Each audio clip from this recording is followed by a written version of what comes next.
Okay. This is a photograph taken from the hill above Hidden Lake, which is about a mile north of Glendale, Utah, in King County. This is the house you'll see in a moment is where Guy Chamberlain, my father, was born, also where LaDonna was born. And where Grandma Chamberlain, Ellen Elvira Carling Chamberlain, lived most of her life in the house there.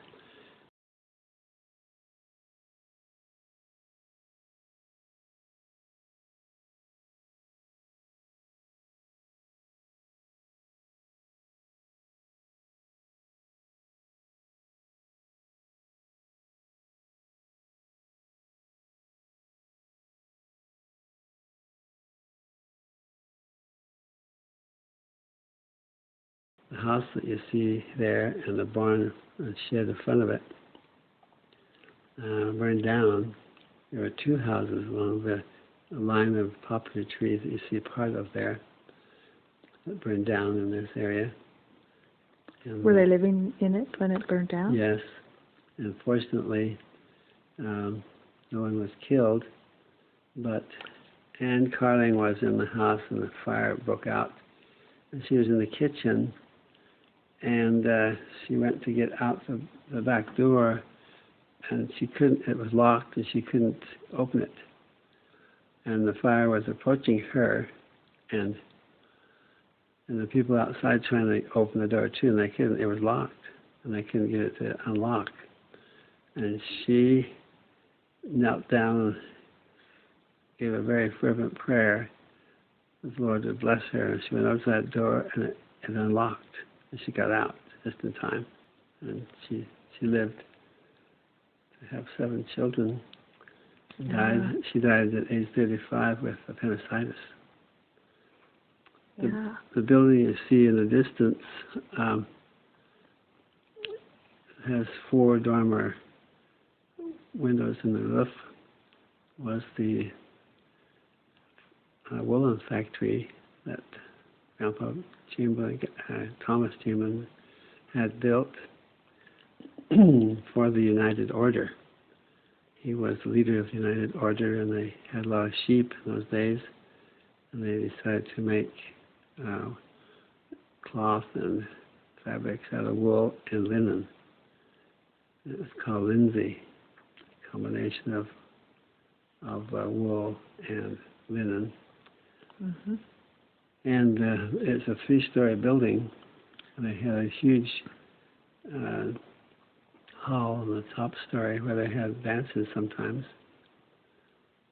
And when when the United Order ended in about 1885, he and another man joined together to buy it and to continue on with the woolen business. And he added another 20 feet to it. So there are 2 photographs, one showing in another place, and one showing 3 dormer windows with the roof, and this one shows the 4th one added. Huh. And it was a very busy place. People took shifts, and in those United Order days, they had little cabins or shanties along the hillside toward the right of the building.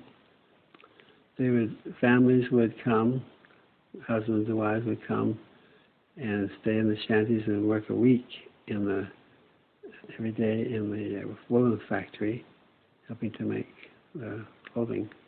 Mm-hmm. But when I was a little boy, I remember going with my father and my brothers to help take parts of the building that was still standing at that time down, and using the lumber to build something in Kanab or at the ranch. I remember seeing it was put together with square nails. Wooden nails? Or? No, they were metal nails, but they were square, not round like nails are usually. They used lots of wooden pegs and square nails, which fascinated me at that time. The machinery was run by a water wheel, and the water came from the Hidden Lake, which never froze over. It was a volcanic lake, and the lake is about 60 feet deep and about 30 yards across, and it puts out a constant stream of water, winter and summer, and very good to swim in. My father swam in the lake. He bet his half-brother, Mark Chamberlain, the same age, that he could swim in the hidden lake every day of the year without fail. And at that time, they were about 17 years of age, and they were taking care of the ranch there at the time, so nobody else was living there. They would run from the ranch house to the lake in the nude and jump in and swim across and back and run back, 3 feet of snow or whatever. And at age 92, I think it was, Mark Chamberlain, my brother Coyd and I visited him in Orderville. He said, he told us about this bet that Guy and Mark had made, and he said, your dad won the bet. I chickened out. I couldn't do it. Wow. And that boat, the rowboat on there, is probably Grandpa Chamberlain. He left to take one of the kids or his children or sometimes grandchildren on little boat rides every so often on the lake. And I remember swimming in there myself. It was quite a thrill to swim it. I never got on the deep end. There's a kind of a place where it's about chest deep, and then you walk out and it drops way down to the deeper part. But when my dad was younger, he was put in charge of helping people, fish people out who had fallen in. They built a dance hall out over the lake on the south side. So on weekends they had dances there quite often. And he was the lifeguard for the drunks that fell off the floor, over the rail and into the water. So he would fish them out. Must have happened quite often. Apparently so. My goodness. So now the house is gone. Yeah. The barn's gone. Everything's gone. No, several years ago, maybe 8 or 9 years ago.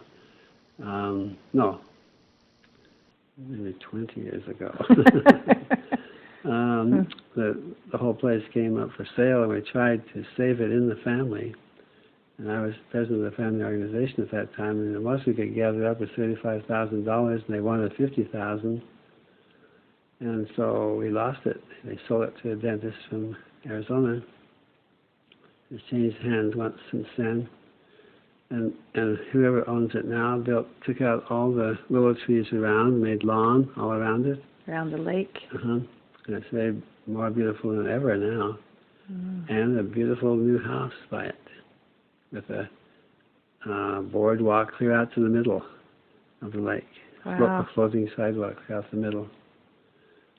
But it still holds a fond spot in the heart of many Chamberlains. Lots of family members. Yeah. And on the other side of the canyon, the valley here, is where some of the boys, like Uncle Howard and Uncle Lyle, would watch out for the deputies. And they had a flagged system where they could watch people coming from the north or from the south into this little valley. And if they were the deputies, they had a signal to signal to Grandpa that the deputies were coming, so he could run and hide when he was being hunted for living in polygamy. And one time, one of the boys up there went to sleep, and he didn't give the signal, and when Grandpa saw a surrey coming, he thought it was the general authorities coming. Instead it was the deputies. And they came, and he was plowing in the field down below, turned around, and there was the deputies. They arrested him, and he invited them to come up to the house, and they had dinner together, and they stayed overnight. And Aunt Elsie wrote in her story about it that she was very frightened to have them in the house. Her bedroom was upstairs. She had to give up her bedroom for them to use. and but they're jovial and happy about it. And they took Grandpa away. He spent 5 months in the state penitentiary. And somebody gathered up the $300 to pay for the fine and got him out a month early. He was supposed to have been there 6 months. He was there exactly 5 months. 5 months. Yeah, we have pictures of him in his prison clothes. Yeah. So what wives stayed with Thomas in that house? Well, in that house, Yeah. I think Anne and Ellen, and the other house that was there that burned down, they didn't rebuild that one. It's further west than that one. Probably Laura and his first and second wives. They lived mostly in Orderville. So there's another house that's not in this picture? Right. It was at the end of the lane, about To the right. several hundred yards Ah. west of there. Highway 89 was a dirt road at that time. It went right past the house, past the lake. The lake is up on a hill, and the current Highway 89, all you can see is a cliff there with the waterfall coming down. Mm-hmm. So on top of the cliff is where the lake is. So Okay. maybe 300 foot cliff. Okay. So in Anne's journal, she talks about hiding from the deputies up in an attic and carving animals for the kids out of the plaster. Mm-hmm. Do you think this house is where that Could have been, probably yeah. happened? And there are Okay. some photographs that have both the houses in. I've seen. Okay.